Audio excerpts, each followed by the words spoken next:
Hello everyone and welcome to FiST Chat, the vodcast that features discussions on the topics of film, science and technology. My name is Ben Warner and I'm joined once again by my good friend and colleague Steve Kern to once again talk about Apple and its newest release, the iPhone 5. How are you today, Steve? I'm well, thanks, Ben. Hello, FiST Chat fans. Yes, we're going to talk about the Apple 5 today. Absolutely. And no wow factor, Ben. That's Yeah, I know it's whatever. But we'll get to that. And I just thought I'd point out I might not sound 100% like myself today because I'm recovering from some bad hay fever last week. So hopefully I'll get through this unimpinged. So don't forget our website, www.fistchat.com. You can get all our links there. You can follow us on Facebook and Twitter, and you can interact with us as well.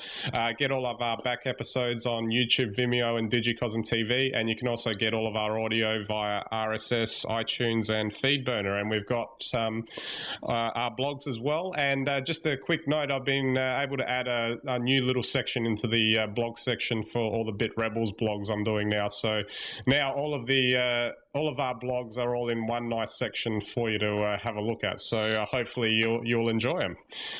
Now, just one quick update before we get to the magnificent iPhone 5. We mentioned a story about Bruce Willis suing Apple 2 weeks ago, and it turns out it was a hoax. Was it, Ben? Was it, or did they just pay him off? Yeah, well, that's the big question. People aren't writing about that, you know. Not even Apple would take on Bruce Willis. Die hard, die harder. Oh, well, he's making a fifth movie now, isn't he? It's something called, I can't remember what it was called, but someone was calling it I Hard or something.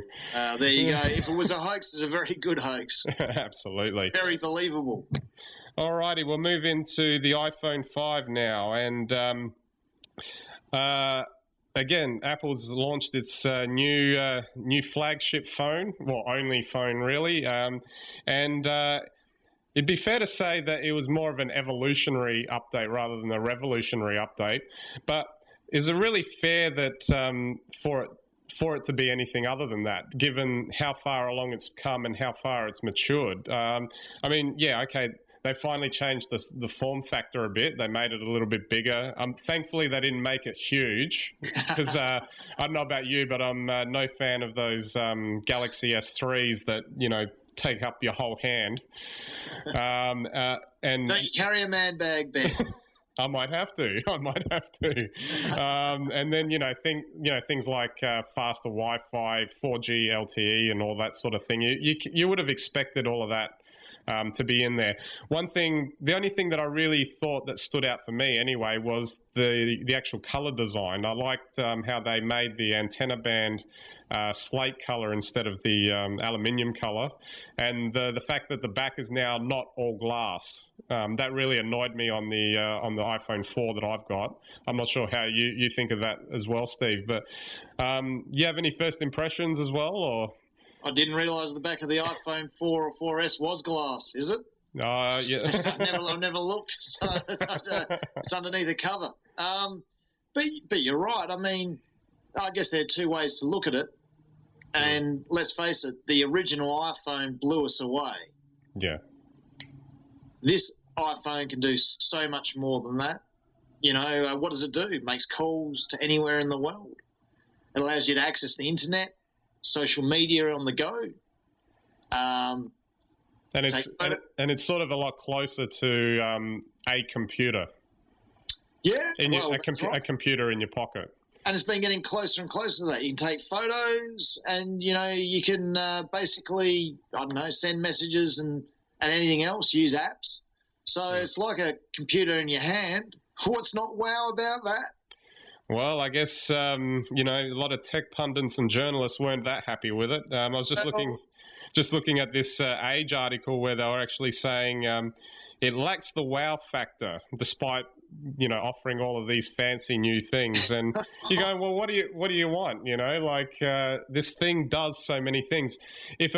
Actually, to be honest, if it wasn't for the fact that, because I've got a 16 gigabyte iPhone, I actually originally wanted one with a lot more storage. Yeah. That is really the main reason I will be getting an iPhone 5, is to get the bigger storage allotment, because I use a lot of media. I take a lot of media, photos, videos, whatever. You don't use the cloud, Ben? Is that what I'm hearing?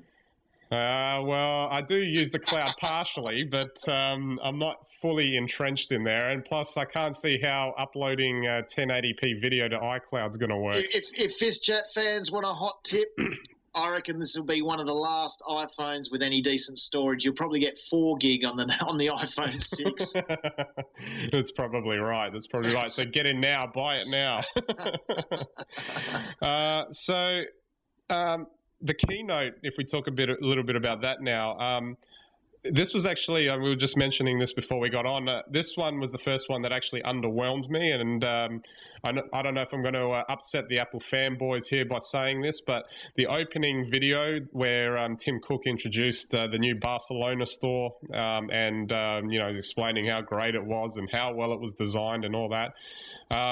And then they proceed to show this video of how happy everyone is in the Apple store, and they're high-fiving the staff, and they're having this, la-di-da good time. And I'm thinking something's gone off the rails here. Is that what they actually think, Apple customers are like, or what? Is this some sort of weird parallel universe that they're living in? Well, I don't know, Ben. I mean, Apple products, no one can say that they're not well designed. No one can say that they haven't been doing a fantastic job creating the devices that you and I want before we even knew it. It's 20 years, right? Yeah. And there's probably a video we can put out there if people want to link to that for a while. but it just seems now that them saying it is almost a parody of themselves. Why do they need to tell anyone? If they're that good, exactly. Why don't they let people go and buy Windows RT? Exactly. I mean, that's the thing. I obviously use all Mac products because I actually love the products because they actually work really, really well. But I'm not going down to the Apple store down in Doncaster and high-fiving the staff in there, saying, "Wow, yeah, this is great. I can't believe that I wasn't in this earlier," kind of thing. It's not like a cult, but as anyone who's used Apple products for a long time, I remember copying a lot of criticism from dedicated Windows and PC people for years. And, I was happy. I had my Apple, and they could say what they like because I knew I had the better product. I didn't need to go out and preach to people about it. So yeah, so in a sense, they really shouldn't be doing that either, especially now that they're so big. Well, exactly, and I think that we've sort of covered this. They've reached really the top. There's no question. They have reached the very top where they probably always wanted to be. And let's face it, they've probably done that by releasing the most important device of the 21st century so far, which is the iPad. I mean, the way the iPhone and iPad have revolutionised mobile computing is just no one can argue that. Absolutely, yeah. But, are they saying to us now they've got so few ideas for the future, they're going to have to tell us how carefully they designed the iPad? Well, that was the other thing when Johnny Ives talking about how they manufactured the phone with some diamond cutting machine or whatever the hell it was. No one's ever cared. No. Oh, I mean, the video looked cool though. You see these diamonds going around the phone, but come on, nobody cares about that.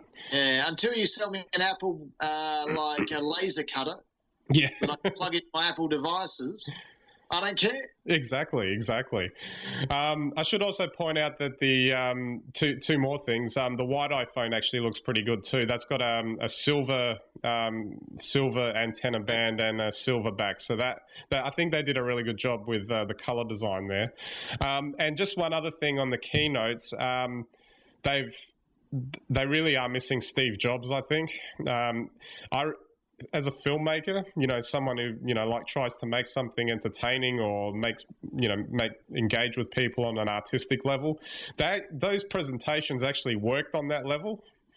I think, Ben, because, there was one person behind them. Yeah. Love them or hate them, whether it's Kubrick or Spielberg or Lucas, they have their one vision and they do it one way. And dare I say it, if Apple was starting to make these keynotes by committee, or if they're even starting to design their products by committee, then they're going to have some issues. Absolutely. Maybe that's an indication where you see Tim Cook kind of pacing in exactly the same way across the stage and taking the same breaths at the same sort of times that Steve used to. I don't know, but hopefully they'll see their way through that, because I think, unless, the wheels really come off in a big way, Apple's still going to be really important in terms of the products that they produce in the future. Well, they will be, as long as they continue to design with real vision and don't let their corporate success now overshadow, what they're actually about. Facebook is in a similar situation.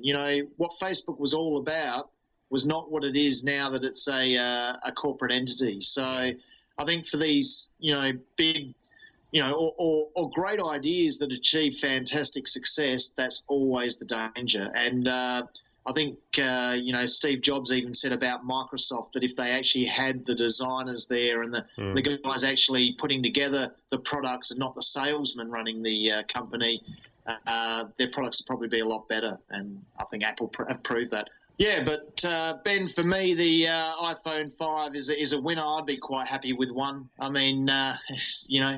Nice phone, a little bit bigger, still fits in your pocket, does everything you'd ever want it to. Absolutely, and I'll definitely be getting one because I've been looking for this sort of an upgrade to my 4 for quite some time, so it'll be... Okay, yeah, I've got the 4S. I'm happy with that until the iPhone 6 comes out. Yeah, or the iPhone 5S, I'm sure. Okay, now we'll move on to our news bites, and just a quick update in the film world with Ashton Kutcher apparently being spotted in India filming the Steve Jobs biopic and covering that sort of thing. So I'm very curious about this because he definitely does look like him. Well, he could, as far as that's concerned, but I just don't know whether he's going to be able to pull off the character.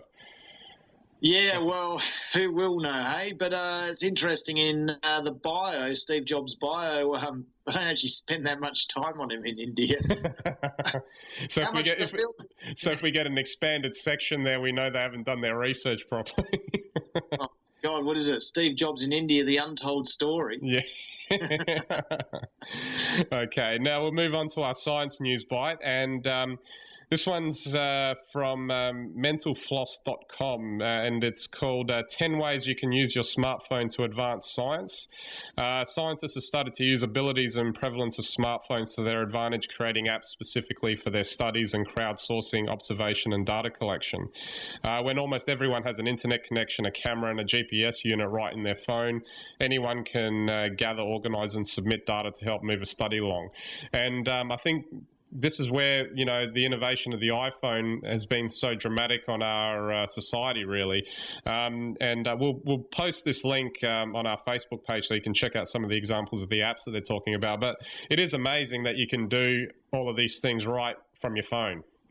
Well, it is interesting. Unfortunately, the iPhone doesn't have any extra ports which you can plug sensors into. If they did, in fact, you could monitor things like temperature or pH in river systems directly and send them straight back that way. There are other devices that do it, but it is to be connected like that, to use those apps you're talking about and to be part of, citizen science is fantastic. Absolutely. And just finally, we have to bring Microsoft in here and sort of compare it with what's been going on with Apple. Our tech news bite, the main story is Windows RT tablets were apparently going to include Microsoft Office for free. I don't know if you know, Steve, but Windows 8 is going to be available at a heavily discounted price of $40. So they're obviously taking the Apple cue there of offering their software cheaper. But the problem is they make all their money on the software. They don't have hardware. I think it still seems to be up in the air whether Windows 8 and the whole Microsoft strategy going forward is actually going to take off. It all sounds like it will in theory. You know, Windows 8 on a tablet, Windows 8 on a PC, Windows 8 on a phone. You can see how it would work, but somehow they're just not getting that traction yet. It's it is interesting comparing the way Windows are now marketing to how Apple is. We were just having a laugh about, Apple telling us how great they are. That's what Windows was doing or Microsoft was doing with Windows back throughout the 90s. Yeah. You don't hear anything from Microsoft anymore. I mean, they've developed Windows 8 and basically not bothered to tell anyone. Yeah.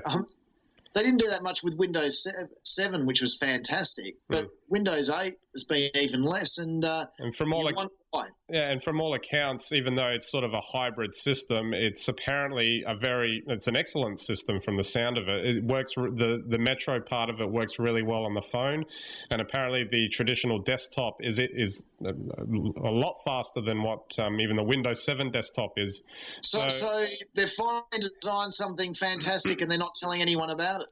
So maybe they need to hire some of those Apple marketers so they can high five everyone in the store or something like that and get everyone. That's it. I'm going to become a Microsoft fanboy. Who would have thought Microsoft becoming the underdog? Unbelievable. The wheel turns. Absolutely. All right, we're totally out of time. So thanks again, Steve, for the chat. See you later, everyone. Tweet us with what you think of your iPhone 5 as soon as you get it. Absolutely. So that's it for this week's episode. So we'll catch you next week.